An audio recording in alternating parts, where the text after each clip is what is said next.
এটা হচ্ছে আমাদের পাপের প্রায়শ্চিত্ত। দেখেন, আমরা যত্রতত্র ময়লা ফেলি, এই ময়লাগুলো ড্রেনগুলো বন্ধ হয়ে যায়। এখানেও সেই একই অবস্থা, যে বন্ধ হওয়ার ফলে আমার সামনে গোডাউনের ভিতরে পানি ঢুকে গেছে।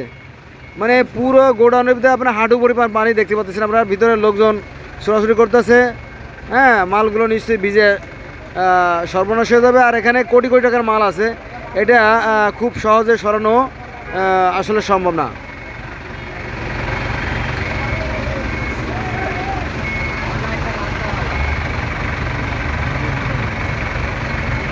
এইটা হচ্ছে আপনার হাজি সেলিম নাকি, এর নাম কি, এই জায়গার নাম কি? এটা হচ্ছে আপনার সেই হাজি সেলিমের পানঘাট।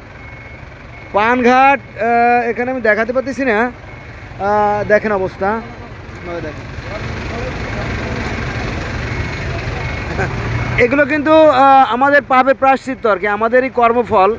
আমরা যেখানে সেখানে ময়লা ফেলি, সেই ময়লাগুলোকে ড্রেনে বন্ধ হয়ে যায়, বন্ধ হয়ে যাওয়ার ফলে এরকমটি মানে জলাবদ্ধতার সৃষ্টি হয়। এর উজ্জ্বল একটা দৃষ্টান্ত আছে। দেখেন যে এখানে কিন্তু সরকারি